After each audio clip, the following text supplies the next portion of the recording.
नमस्कार. विशेष बातमी समोर येते. अजितदादा पवारांच्या आदर्शावर पारेचा विकास करू, माशी सरपंच संतोष पाटील यांचं प्रतिपादन. जयंती मोठ्या उत्साहात साजरी.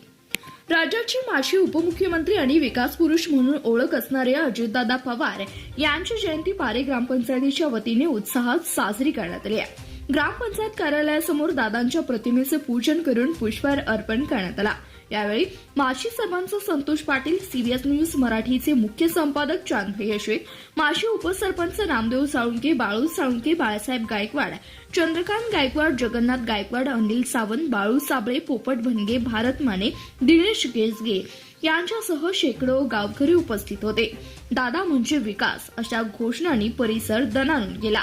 यावेळी बोलताना माजी सरपंच संतोष पाटील म्हणाले की अजितदादा हे आमचे प्रेरणास्थान आहेत. त्यांच्या नेतृत्वामुळे महाराष्ट्राला विकासाची नवी दिशा मिळाली आहे. शेतकरी, महिला, तरुण आणि सर्वसामान्यांच्या कल्याणासाठी त्यांनी केलेलं काम आदर्शवंत आहे. त्यांच्या आदर्शावर चालून आम्ही पारे गावाचा सर्वांगीण विकास करू आणि दादांनी दाखवलेल्या विकासाच्या वाटेवर पुढे जाऊ, असं प्रतिपादन संतोष पाटील यांनी केले. कार्यक्रमाचे नियोजन पारे ग्रामपंचायतीच्या सर्व पदाधिकाऱ्यांनी केले होते. धन्यवाद. प्रतिनिधी शशिकांत कोळी, सीबीएस न्यूज मराठी, सांगोला.